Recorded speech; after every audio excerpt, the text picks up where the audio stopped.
The enforcer centers around a man named Mr. Cuda, who is evidently in the wrong line of business. Usually, there is no space for emotions or empathy in the mind of a cold-blooded contract killer. Perhaps, once upon a time, Mr. Cuda might have been a ruthless hitman, but in the film, he doesn't fit the bill, or rather the trait faded away from him. Having a family of his own probably brought about a change in the man, and then serving jail time developed a fear of losing his family. At this point, if you're new to Scenes Recap, please hit the subscribe and the bell to never miss any of our daily uploads. It might seem so simple for you, but the fact that you have done it already means a lot to us. The movie begins with a flashback from a man named Cuda, walking towards the shore of a beach in Miami. He has been shot, and his clothes are bloodstained. While talking about sunsets and forgiveness, Cuda revisits his recent past, where he tries to redeem himself through the act of saving one innocent life. In a way, he tells the audience his story of redemption, but it is up to the viewers to give the final judgment on whether Cuda deserves forgiveness or not. We will have to dive deeper into the dark world of Cuda and try to understand it in a better manner.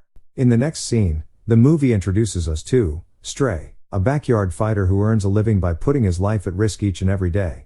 Impressed by his zeal and guts, a woman named Estelle calls him to her night bar in Miami. At the night bar, Stray meets a woman named Lexus, who asks him for a dance, but Stray declines, saying it is not his type of thing. Instead, he opts for a date, where Lexus informs him that he has to book her from the club owner first. In a phone call by Estelle before she takes note of Stray, she talks of someone being in her territory and has to play with her rules. This informs us that Estelle is some sort of kingpin who runs a prostitution ring in the area. Estelle asks Stray to play a game with her, where she asks him a truth and dare question. Stray chooses truth, and Estelle proceeds to ask him that, despite making a name in the street fights, earning what she calls pocket change, does he find it as a more sustainable way of making a living? She then proceeds to tell Stray that she can give him something worth fighting for, then offers Stray a chance to join her, in which Stray seems somewhat interested. On his way out, he meets Cuda, Estelle's most trusted hitman. Cuda drives Stray to South Beach to eliminate a target named Ronnie Fennick. He tries to talk to Cuda by asking question, but he does not reply until they arrived at the target location. Ronnie owes a lot of money to Estelle and has failed to pay her back, which is why she sent Mr. Cuda to finish him off. Cuda sends Stray, who doesn't even know if this is a mission. The only thing he understands is that he will have to fight him. They then drive him to some bridge and Cuda shot him, leaving Stray confused.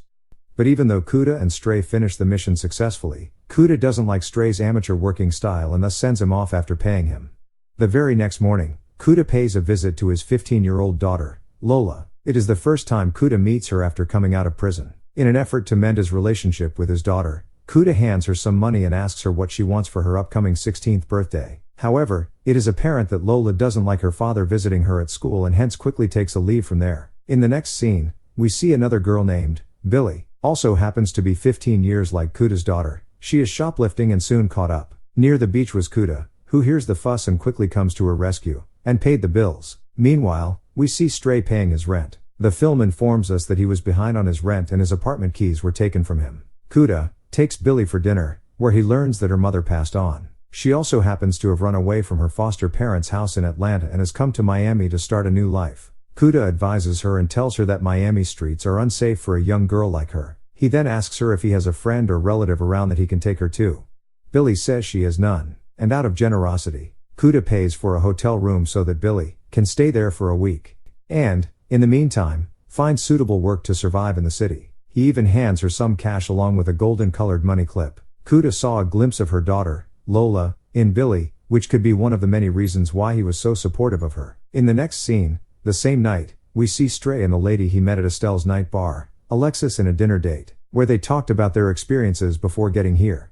Cuda visits an art gallery to meet his ex-wife, who furiously returns the money Cuba gave to their daughter, Lola. The money was stained with blood. Cuda, with a display of dejection, tries to explain that it was not intentional and that he just wants to feel part of her daughter's 16th birthday. On his way out, Stray follows him trying to explain how he desperately needs the job. Cuda, who was trying to ignore him, had no choice but to listen to him when his car's ignition failed to start, which Stray helped him fix. Later that day, Cuda learns that Billy was kidnapped by an unknown man and starts looking for her. In the scene, we also notice the man handles Billy roughly. His relationship with Billy eventually becomes a turning point in Cuda's character and his criminal life. He then comes to the streets where Stray fights and watches his fight. Stray notices him and runs to his car, where he realizes Cuda is stressed about something. Cuda tells him about Billy, while driving to their next mission of debt collection to some Chinese restaurant. While at the restaurant, Cuda spots the golden money clip in his hand, which he had given to Billy, where he made him say where he got it through Stray. Cuda starts following the leads and ends up discovering that the hotel manager sold Bill to a guy named Freddie. This after putting a bullet in his thigh. He tells him that Freddie runs a webcam factory in Midtown and later shoots him. At Freddie's place he meets Stray, who has also been tasked with Estelle in the same place. We also learn that Freddie abducts or buys girls through his corrupt ways, and later forces them to do obscene scenes for the internet creeps, through which he is earning a lot of money. Cuda sees Billy as Freddie's place being forceful taken by some guys, but he seems helpless. He is in a fix, with his pursuit of trying to save Billy. Freddie happens to have paid $500,000 to Estelle as protection money, which Stray was tasked by Estelle to came and collect them alone. Cuda just tagged along to confirm if truly Billy was in the said place. Outside, he tells Stray that he saw Billy, and he is unwilling to leave her. Now, if Cuda decides to attack Freddie in order to save Billy, then it will ignite a war between him and Estelle. So, will Cuda raise his arms against his own boss in order to clear his conscience? Cuda comes and meets Estelle to talk about it, but Estelle tells him it is all about the money. Being in a job that does not need any emotions involvement or show mercy to anyone, he finds himself fading away from this much-deserved character. Soon after Stray comes with the bags full of cash from Freddie, Estelle asks one of his men, Doom, to beat up Cuda, what she refers to as retirement packets, since Cuda has become too emotional about Billy abduction and would be bad for her business. She then calls Stray and wishes to give him Cuda's roles. It appears Stray did not feel right about this, even with the promises he gave Stray.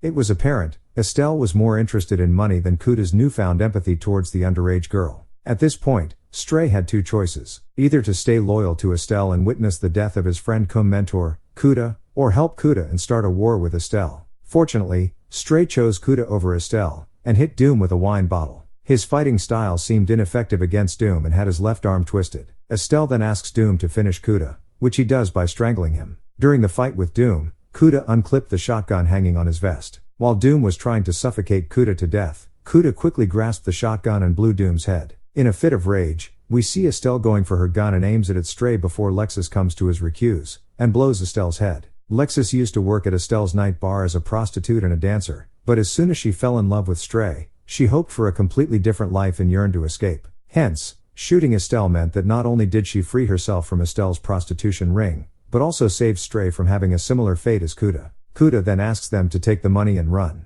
He drives back to the old cookie factory in Midtown, where Freddie had kept Billy captive along with several other girls. Along the way, he hits one of Freddie's men with the golf club in the head before taking his gun. Cuda with his bloody shirt then severally stabs another of Freddie's men on the neck. He then takes the keys from him and gives it to one of the imprisoned girls before asking her if she saw Billy. Quite heroically, Cuda saves all the girls after clearing some of Freddie's men. However, as soon as he stepped into Freddie's den, Freddie, hiding in the dark, shot him in the stomach. Freddie wanted to see Cuda bleed until he passes out, but unfortunately, or fortunately, Billy, who had been unlocked by one of the girls, arrived there and picked up Cuda's gun, with which she shot Freddie. At this point, Billy wanted to shoot Cuda, too, as she believed he was the one who had sold her to Freddie, but Cuda quickly cleared her misunderstanding, and together they left the factory, leaving Freddie to die. Cuda drove to a location where he had already called Stray and Lexus, and there he requested Stray to take Billy with him and leave Florida as soon as possible. He ordered him to take $500,000 and travel to a place that is far, far away from Miami. Somewhere, no one will ever be able to find them. After bidding goodbye to Billy, Cuda drove to her daughter's school, where he left his Barracuda car for her. It was the perfect birthday present for Lola.